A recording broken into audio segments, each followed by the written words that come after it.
It is Friday, July 24th, 2020.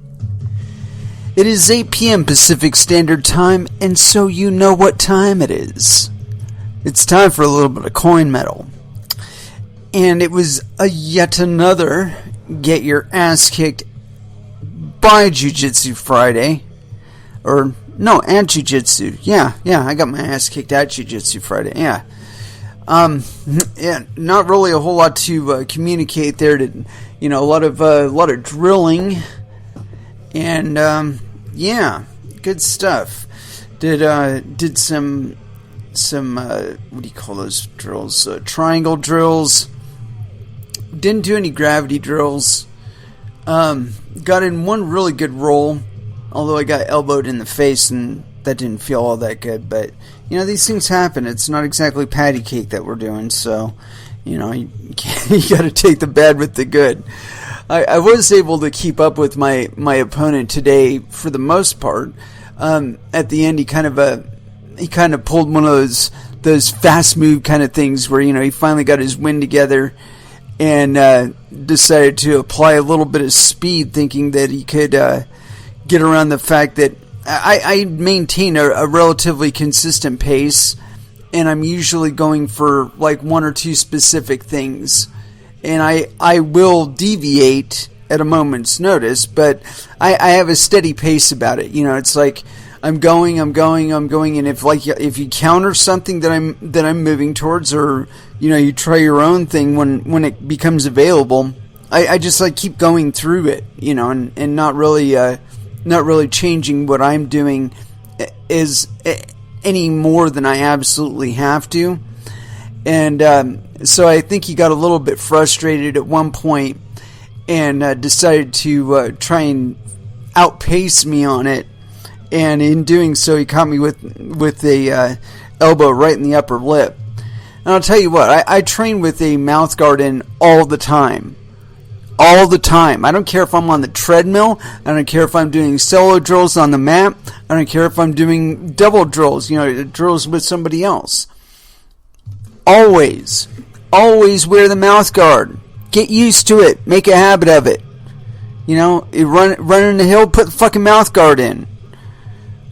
Gonna get on the stationary bike, put the fucking mouth guard in. I'm going to get on the incumbent machine or recumbent machine. Put the fucking mouth guard in. Get used to breathing with that thing in your mouth. It's like that's one of the biggest things that I noticed when I didn't have my mouth guard in was like how much better I rolled. It was way smoother and way easier and whatnot. And it was because it represents a constriction on my breath. But I will take it, because even in those times where my opponent is going fast on me or whatever, I can maintain my consistency, my consistent pace. And when they burst like that, they blow away a lot of gas, And so it's like I'm not trying to outgas you. I'm trying to outlast you. And there's a difference there in mentality. Anyway, I'm still sopping wet. I got to get in the shower, and so we're going to keep this brief and get on into music. As far as what we're going to get into today, I got a whole bunch of tabs open, so we will have no absence of subject material if it comes down to it. Anyway, so let's go ahead and throw down with some music. And as far as where to start, we're going to go with body count, because that's just what we do. Here we go. Bloodlust. First Dance. Here on Coin Metal.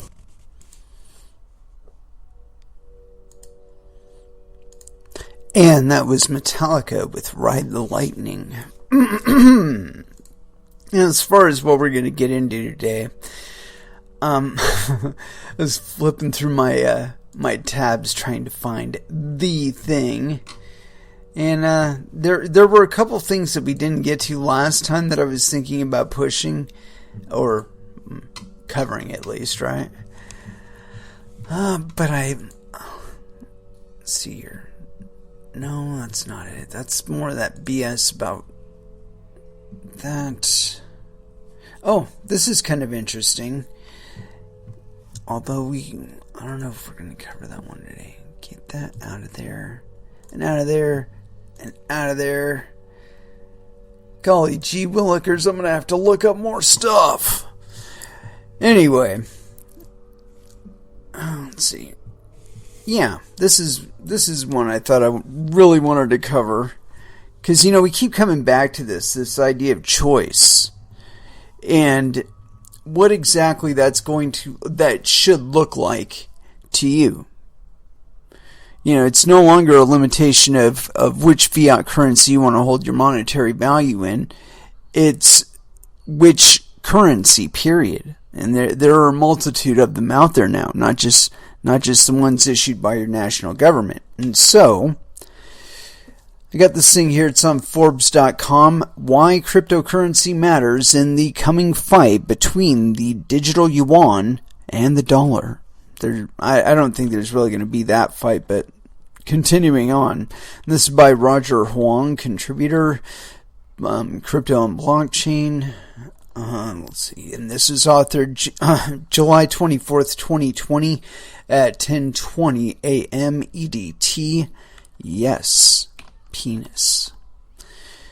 With increasing U.S.-China tension and an increase in the demand for digital dollar after inefficiencies in the stimulus process for coronavirus were detected, China and the United States, the world's two largest economies, might look to converge towards digital versions of their domestic currency.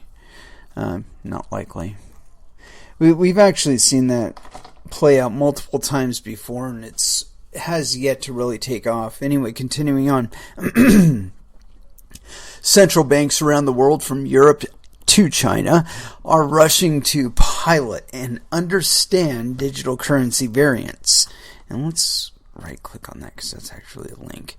China and the United States are just the most relevant and perhaps the most notable.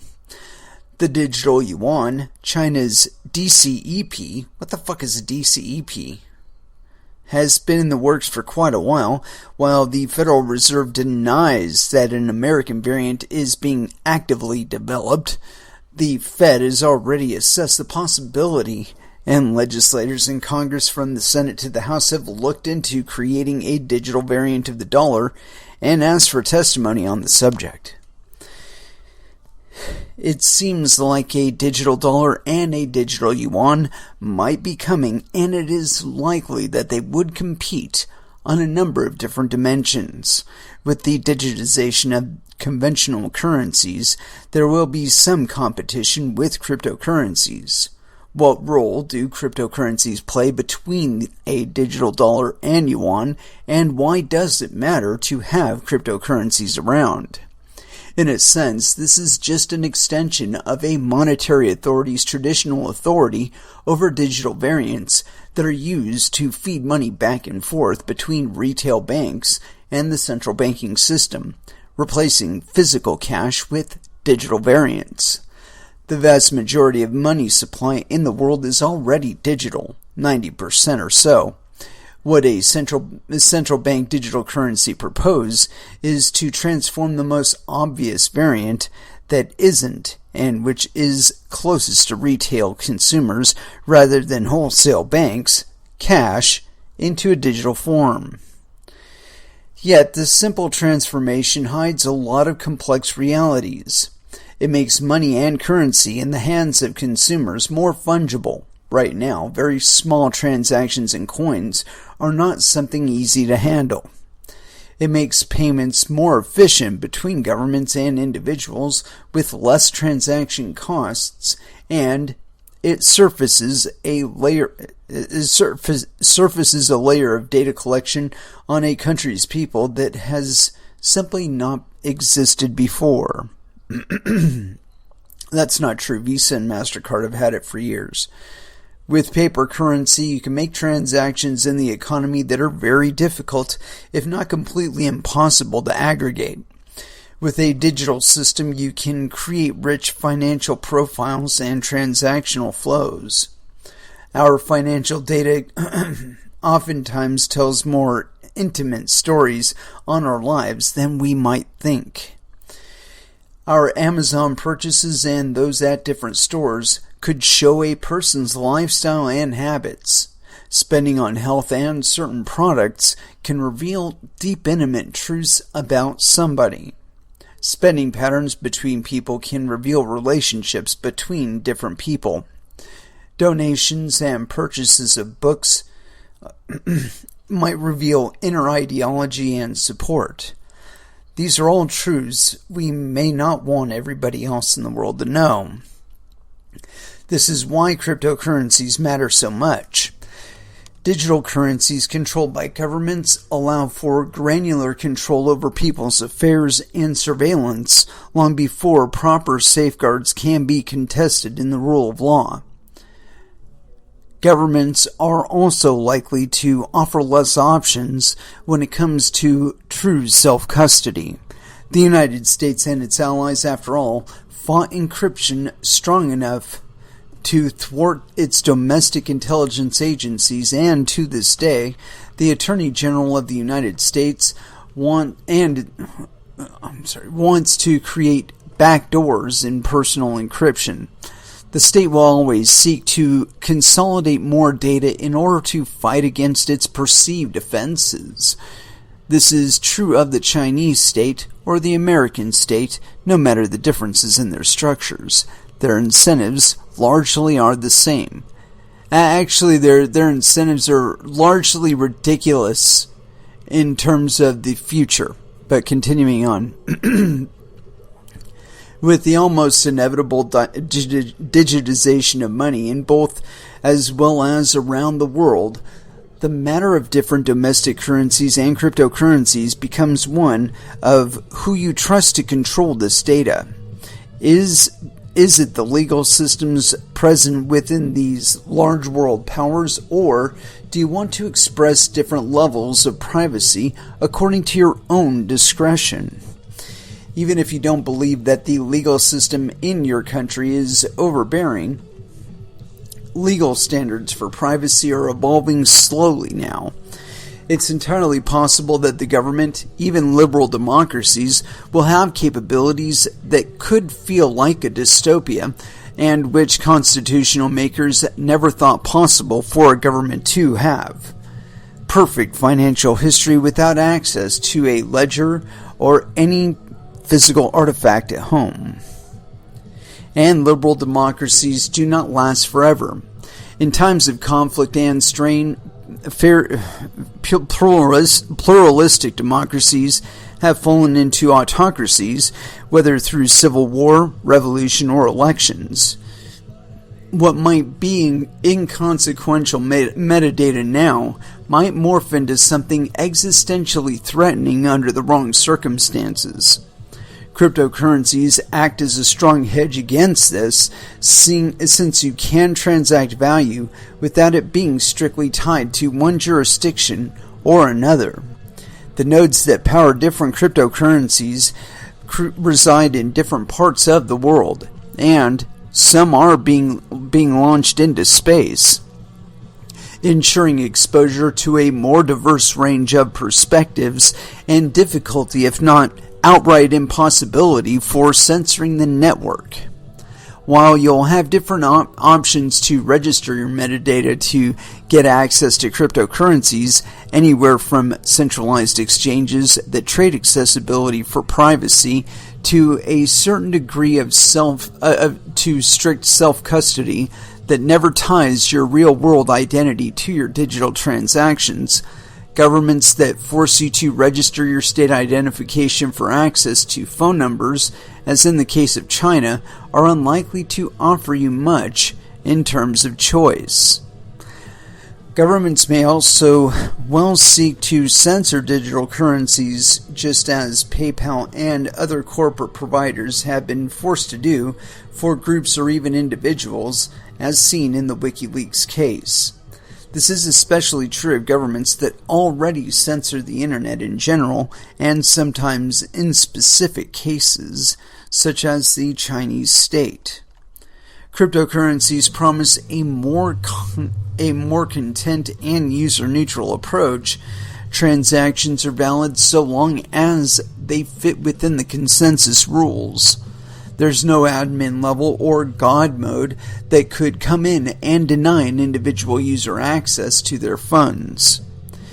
It's inconceivable that governments that have asked for backdoors for encryption would not want to maintain some level of control over their digital currencies, and while chain analysis firms and exchanges may collaborate with the state or be forced to hand over user data and metadata in order to fully integrate fiat with cryptocurrencies in certain countries, the fact that cryptocurrencies are a country-agnostic system with nodes that can join around the world, a participation-first community rather than a gated latticework controlled by the state and its allied corporations.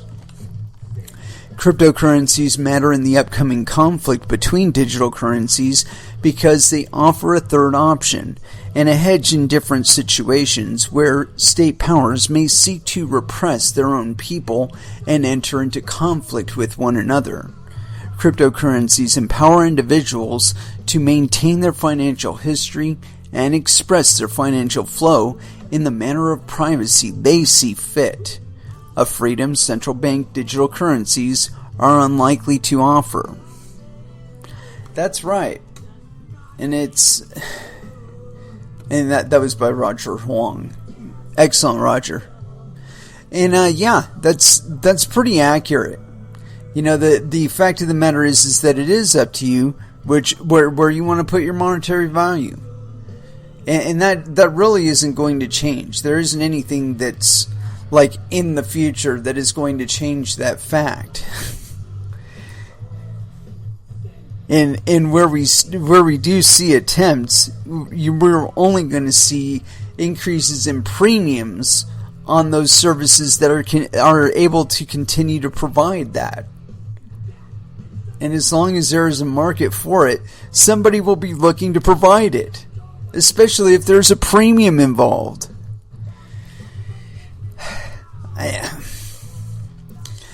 I swear, these people are going to go broke trying to stop cryptocurrencies if they ever get into this regulatory framework that they're seeking to create. You know, where they're able to, you know, put their thumb on anybody who they want to and say, "Oh, you give me money." But anyway, yeah, I think in the longer term, what we're going to see, and this really, I think this is probably the eventual evolution of this whole discussion, is that eventually what's going to happen is that governments are going to say, you know what, we're tired of fighting this shit.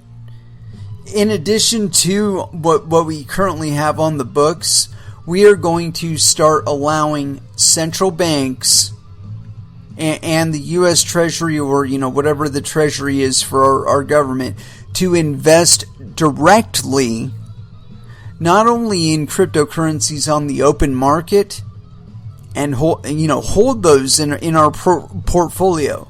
Not only that, but also participating in mining.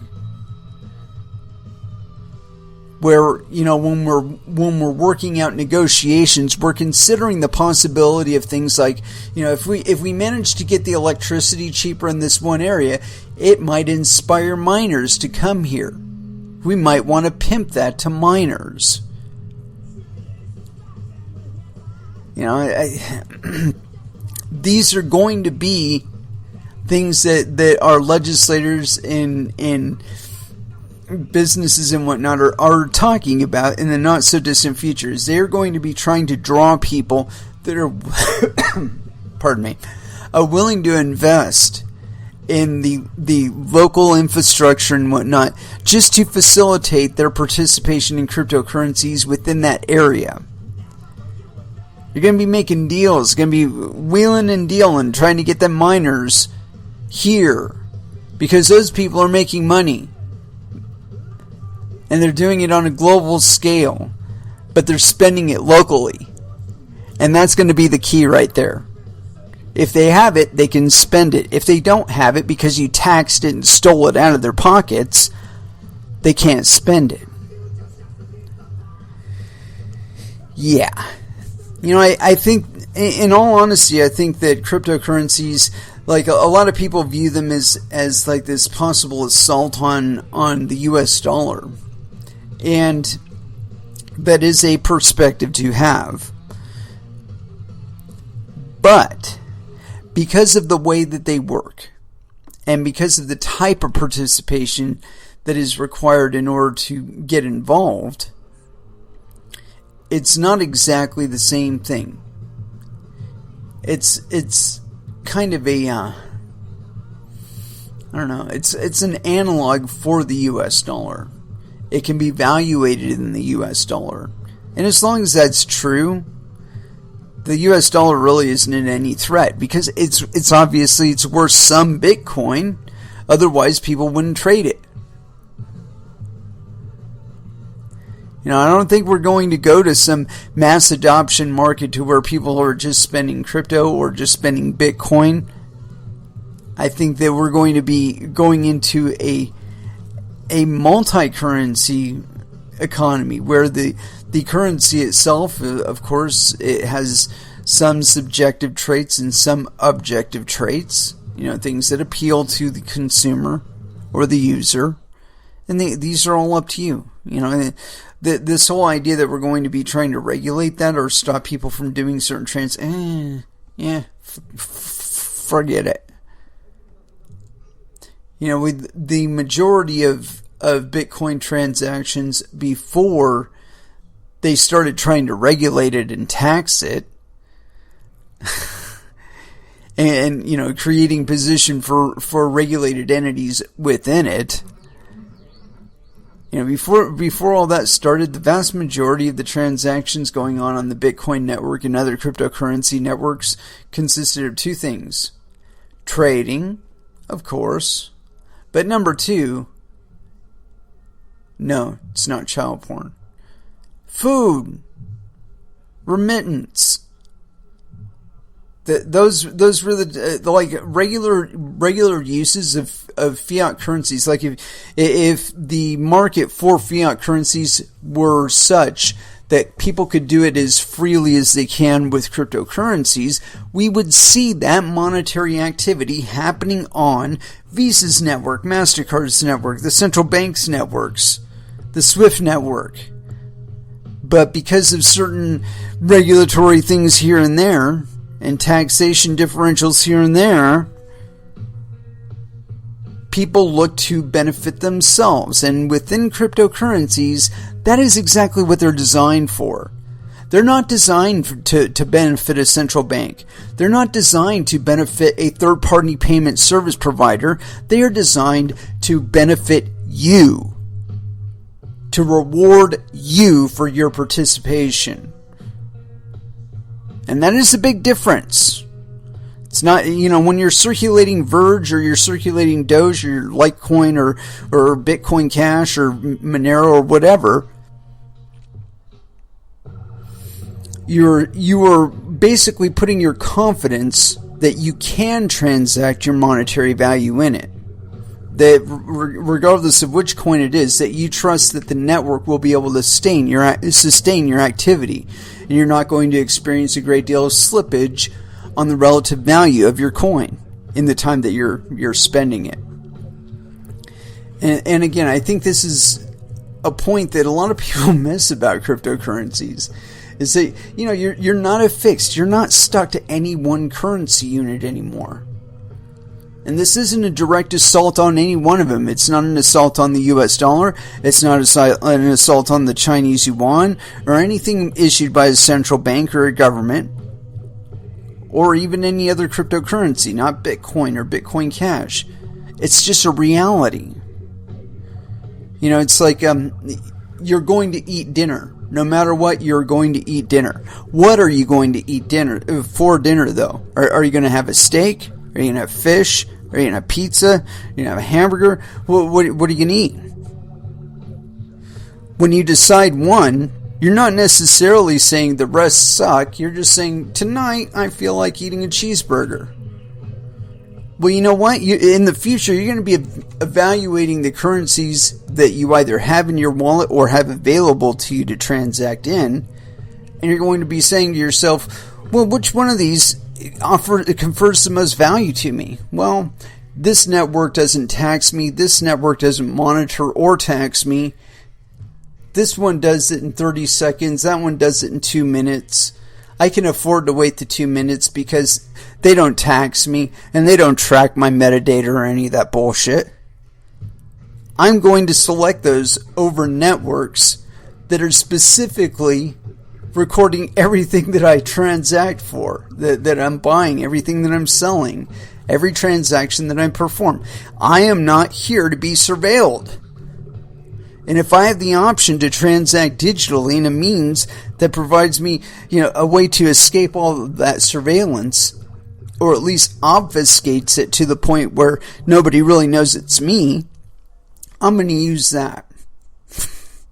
And that's just the market speaking. Anyway, let's go ahead and throw back down to some music. And as far as where to go,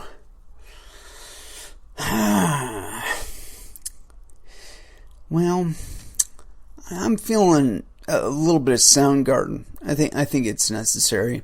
Outshined here on Coin Metal.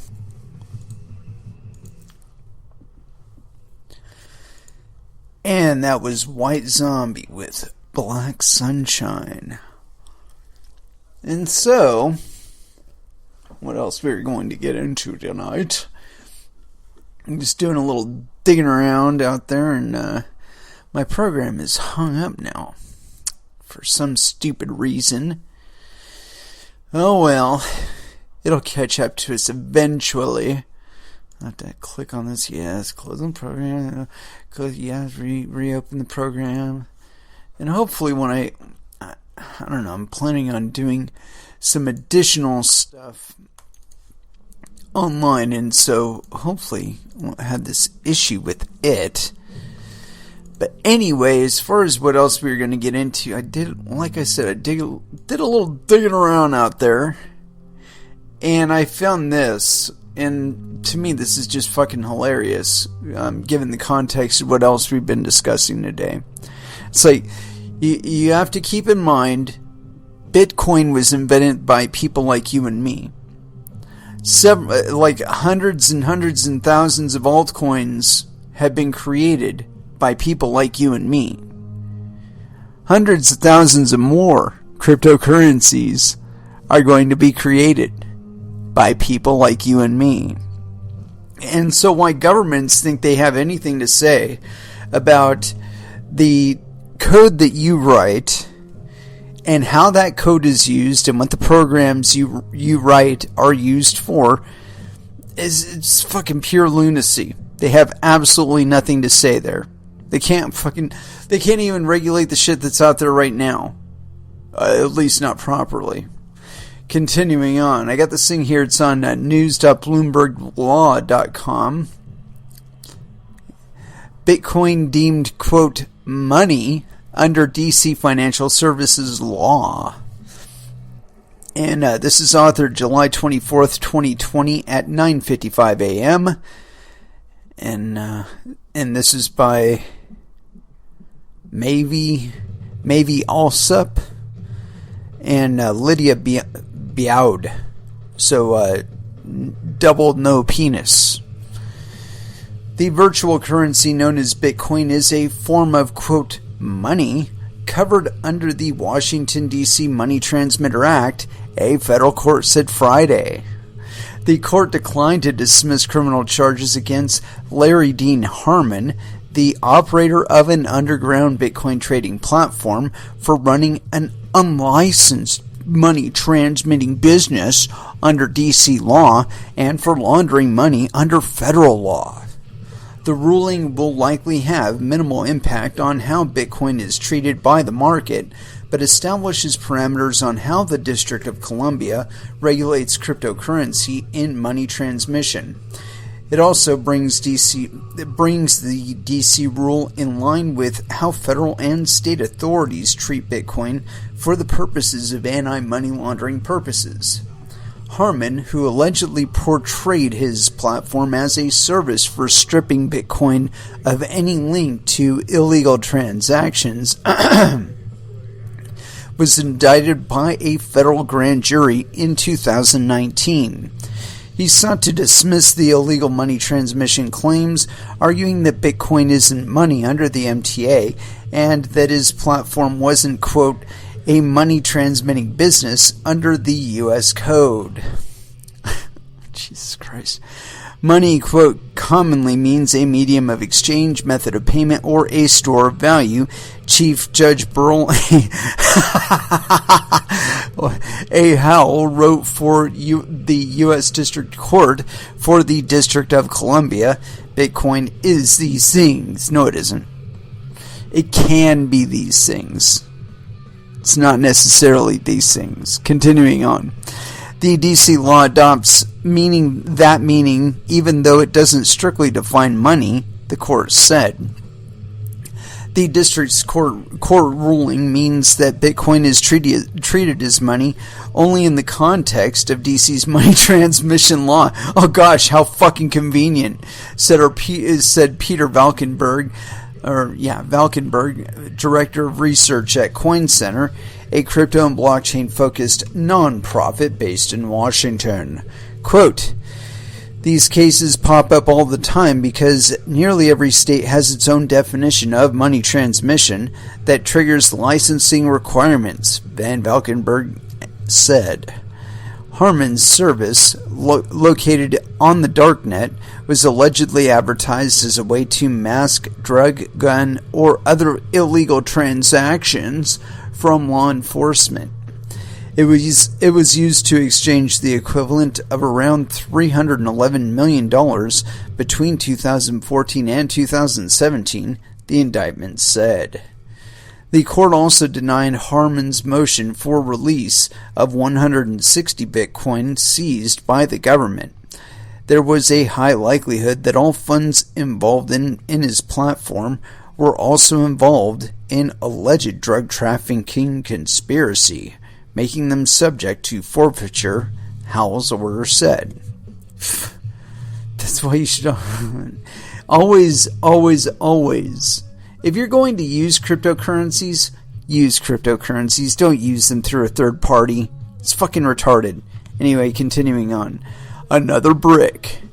In this case, the district's definition of money under its money transmitter laws was vague, but the judge chose to rely on the common use of the term money.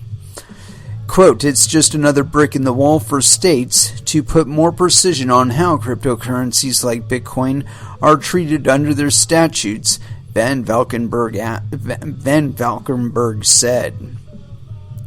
Companies transacting in Bitcoin and other cryptocurrencies are generally required to obtain money transmission licenses from states. No, not necessarily. The Treasury Department's Financial Crimes Enforcement Division has also deemed that money laundering using crypto tumblers and mixers, fee-based services used to mix digital assets to make them more difficult to trace back to the original holder, falls under the federal money transmission laws. Yeah, you can go fuck yourself. The case is U.S. States versus Harman, blah, blah, blah, and we might actually go to that. Yeah, so the problem with this is that, well, actually there isn't any problem. The problem with this is users. If users are having to hide themselves by going to money transmitters like this Harman dude, and really, this is why Bitcoin is made to be used from peer to peer. Not you sending the money, not you sending your Bitcoin to Visa, who then lets you spend your Visa like it's US dollars. That completely takes away all of the good reasons for using Bitcoin, all of the reasons for using Bitcoin as a medium of exchange. The whole point of it is that you send it to me, and I look at the blockchain, I see that the transaction confirmed 6 times. I can be assured that the money is in my wallet. Nobody can take it from me. Nobody has ganked the money, or you haven't double spent it so that I didn't get the money and the money went somewhere else. I'm assured of that because of the number of miners, maybe even my own, that have registered that transaction and recorded it on their blockchains. And they all have a copy of it, by the way. So like I said, the reason why Bitcoin was made the way it was to specifically avoid this kind of friction, avoid this bullshit entirely. When you look on the blockchain, in like if you go to blockchain.com and you watch the transactions as they're going, you'll see them every once in a while, unidentified wallet to unidentified wallet. Nobody knows where that money is going from. Nobody knows who that money is going to. And it is because it's not being circulated through a third party from one person to another. It's being directly sent from one person to another. And so this is entirely avoidable. This bullshit that this guy got caught up in is entirely avoidable. He was running a Tumblr service, and that is what Tumblrs are used for. But see, the thing is, and I think this is something that a lot of these people that were planning on participating in Bitcoin on this level did not take into account, is that states and federal entities and our legislators would be developing their own Tumblr services. So while you, Mr. Peon, cannot participate as a Tumblr service provider because you can't get your fucking money transmitter license, you can't get your fucking bit license. Because that's the case, your legislators are going to be able to conceal the fact that they're beaming money all around. They're receiving money from fucking money launderers and gun runners and drug dealers and all that other shit. And you can't tell because that's going from one unidentified wallet to another. But they can afford it. You can't. And so again, this is one of the things that when you're evaluating a cryptocurrency or any currency, when you're evaluating one, you're saying to yourself, okay, well, what freedoms and capabilities are conferred to me, the user, by using this particular cryptocurrency? Does this one make it really easy for governments to track where I'm sending my money? Maybe I want to hide myself and my transactions from governments. Maybe I don't like governments that exist right now. Maybe I don't like what my taxes are being spent on. Maybe I don't like supporting 190 bases all over the fucking planet. Well, actually, it's I think it's like 900 bases, but in 190 countries. Anyway, maybe I don't want to support that kind of fucking military projection. Maybe I don't want to support that kind of empire. Maybe I'd rather support a free market system, a global free market system, wherein I can transact with any one of 7 to 9 billion people, however many there really are out there.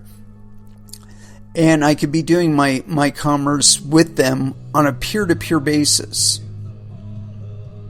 And so much fortune is brought into the world, and so much wealth is brought into the world because of this, that we aren't thinking about how we can steal money from one another to pay for shit that we want that not enough people want to willingly pay for to actually support it. It's like Obamacare. If there was enough people that really, really, really, really wanted to support it, Obamacare wouldn't have had any trouble finding any funding. But no, they had to make it mandatory to pay for it. Make you buy a product. Give me a break.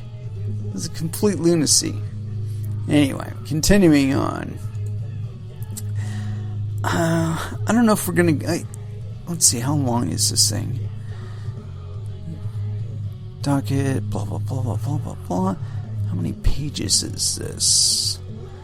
I can't even see the scrollies. Oh, golly gee willikers. It's 49 pages. Yeah, I don't think we're going to get into this court case business. Let me at least see if it's got like a synopsis. Memorandum opinion.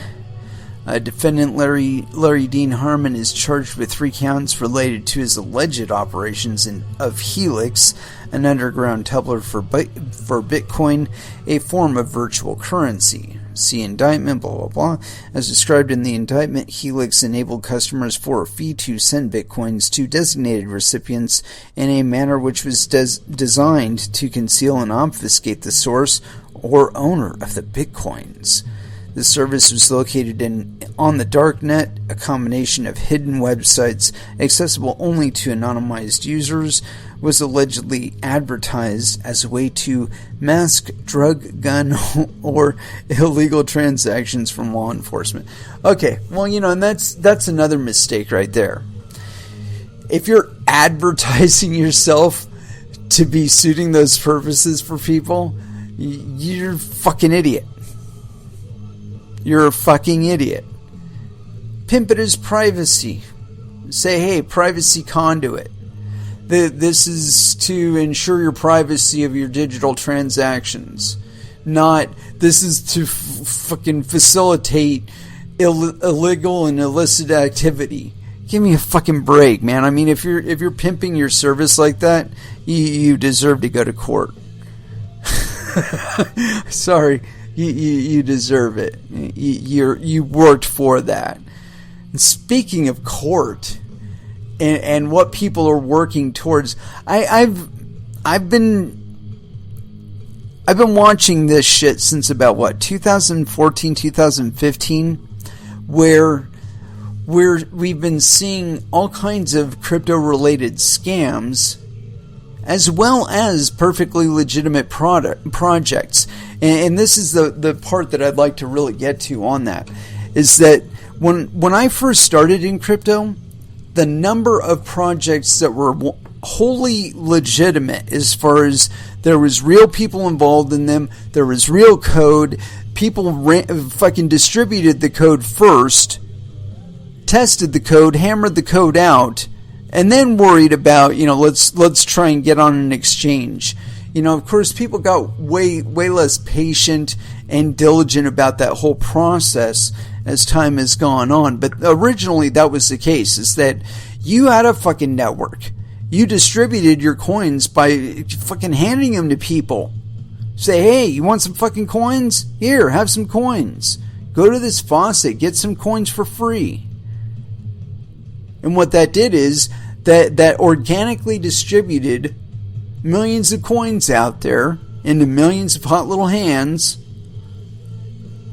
And after a while, people started saying, well, I got all these coins, but, what good are they? Well, why don't we set up an exchange where you and I could come to a mutual price that we agree on?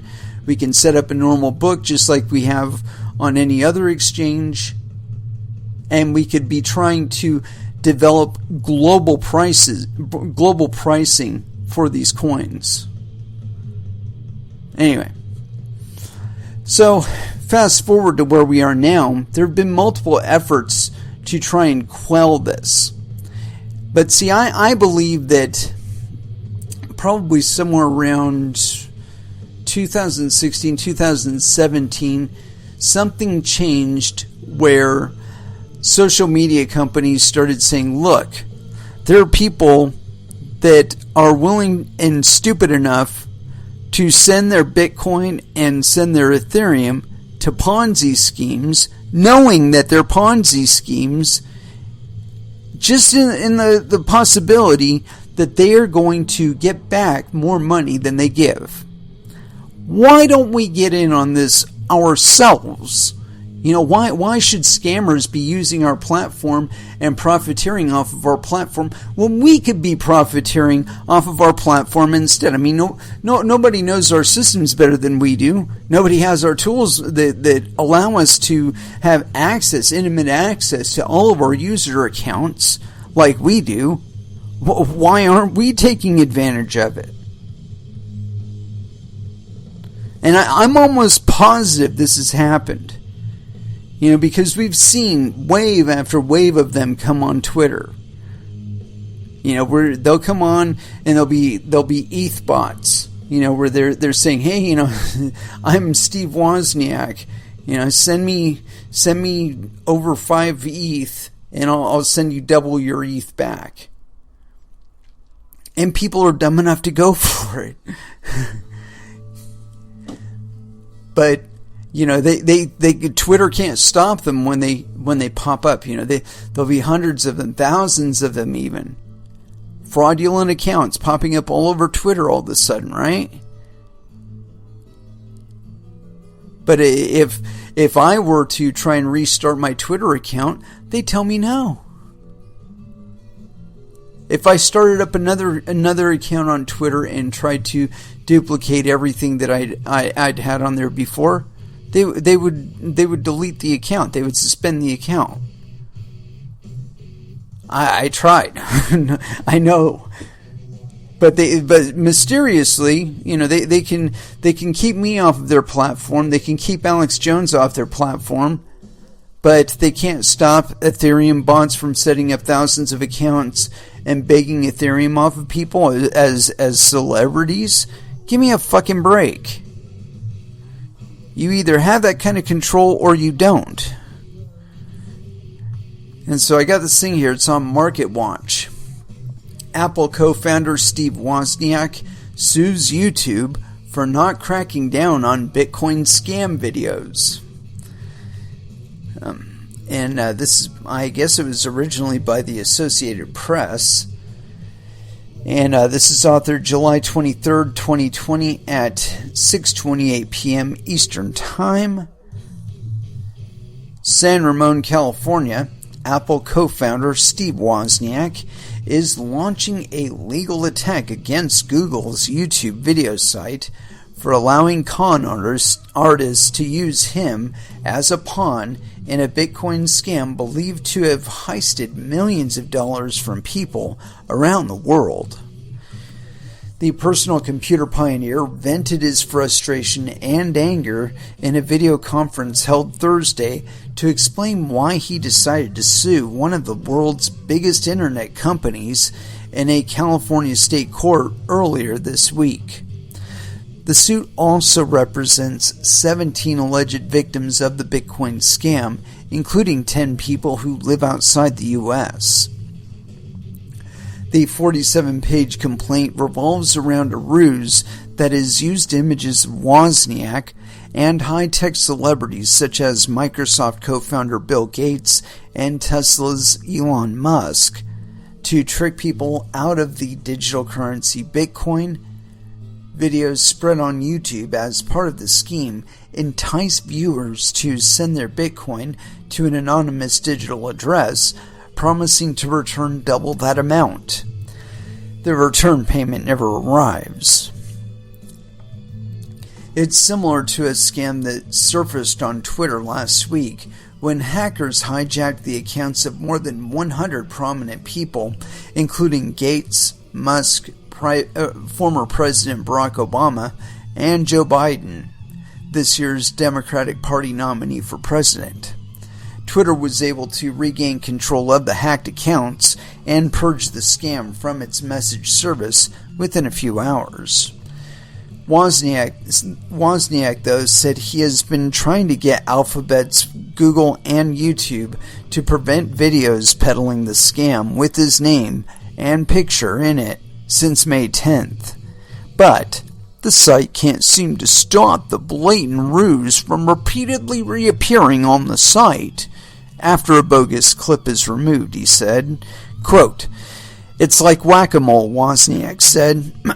"You can never reach a human who would easily understand the situation and get it rectified by some method. Anybody would look at that and say, it's a crime. We never got to a human.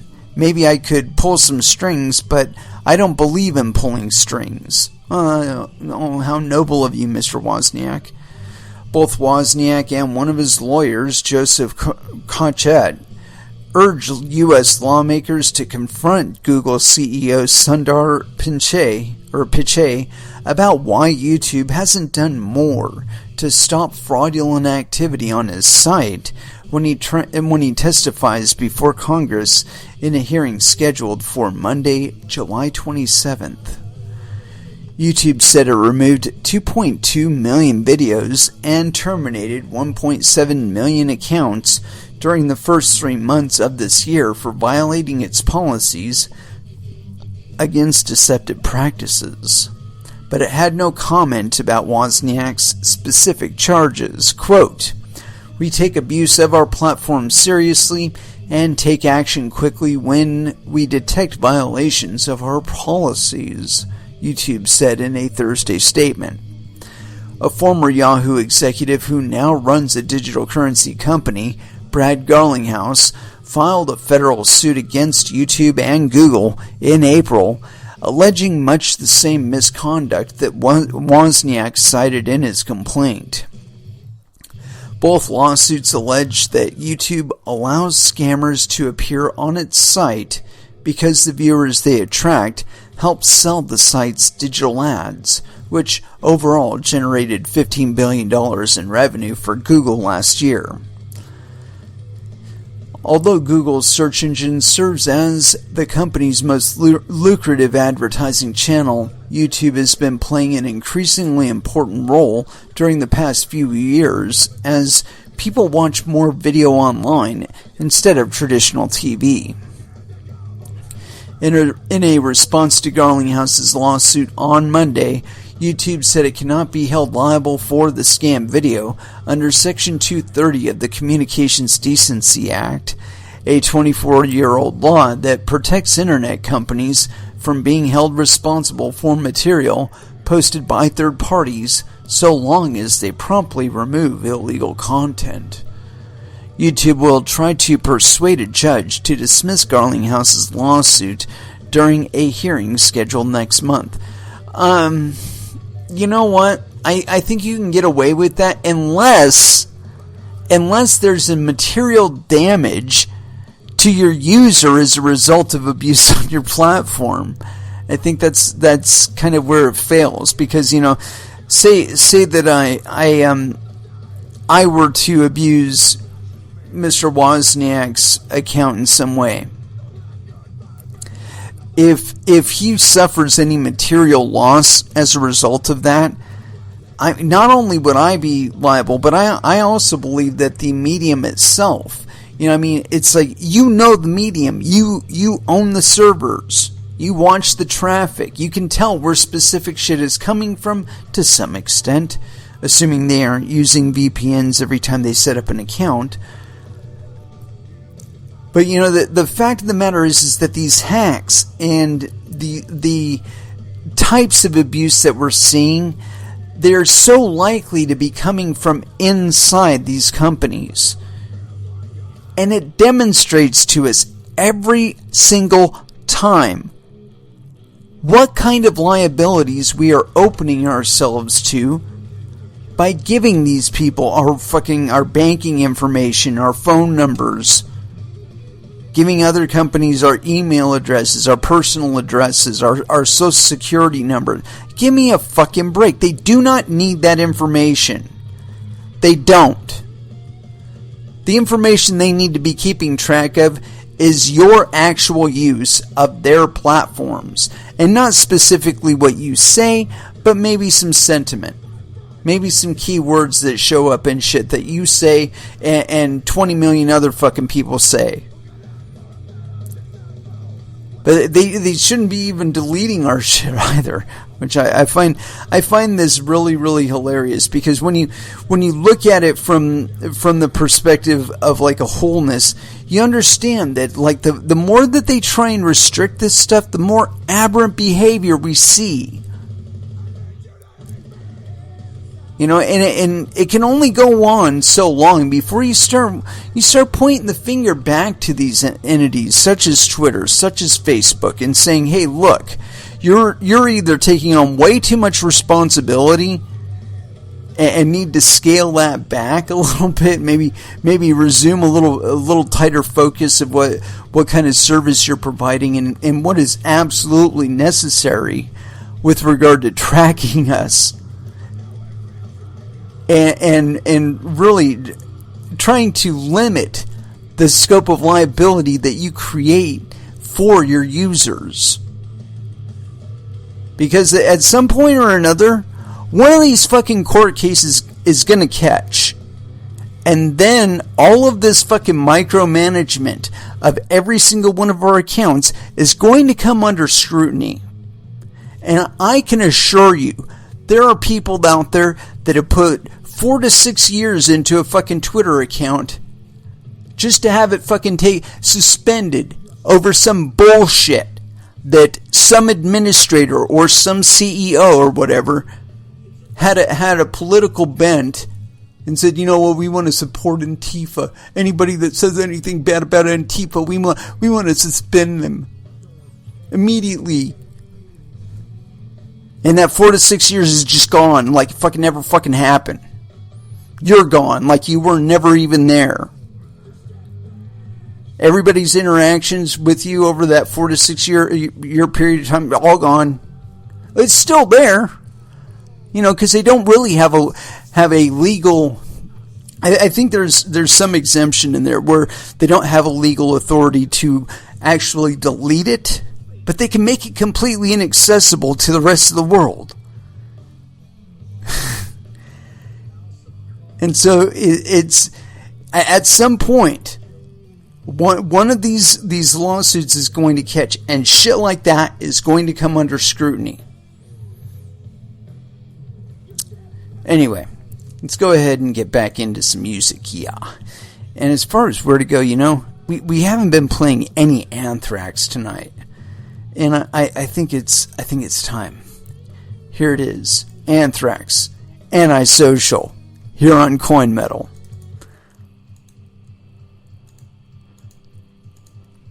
And that was Prong with Worst of It. And so, got just a tidbit or two here before we cash out for the evening. I'm trying to find which one it was. Yeah. You know, this one exemplifies something that we've talked about multiple times on this show. And it's the idea that you are the individual or the one that's responsible for determining where your monetary value should go and how it should be transacted. And because of that, it's not necessarily going to be Bitcoin all the time. So I got this thing here. It's on finance.yahoo.com, and apparently it's propagated off of CoinDesk.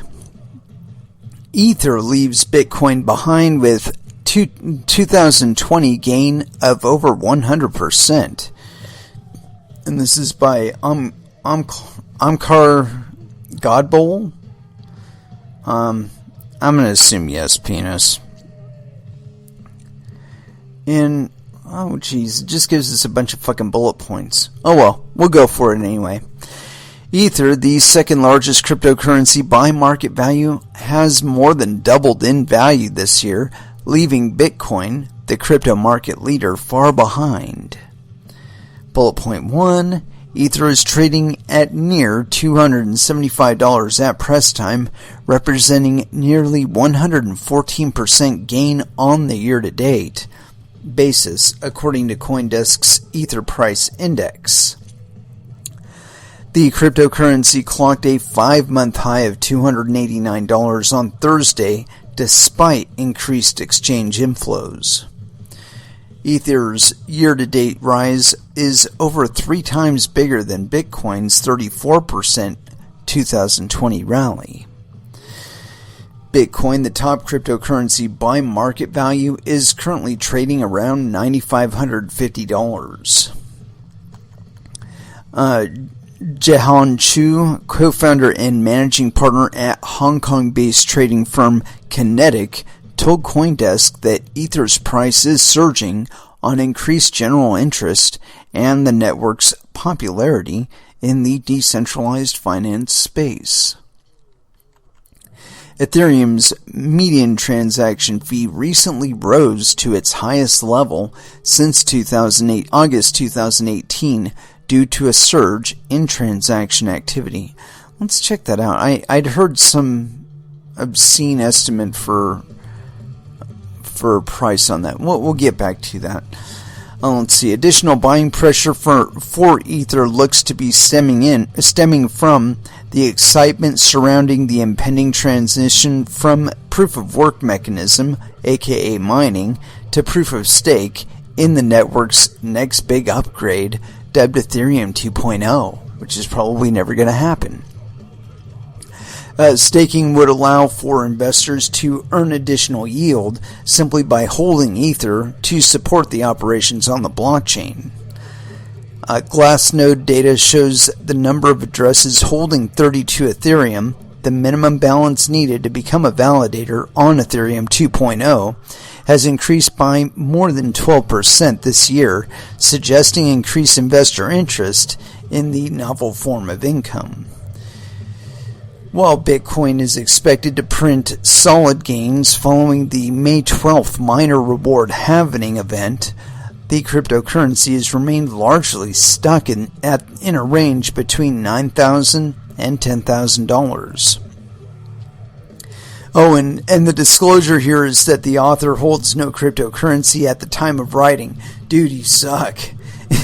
You should probably get into the game, especially if you're going to be commenting on it. Well, you know, the interesting thing about this is that I think that a lot of the interest in DeFi is going to go away in the not so distant future.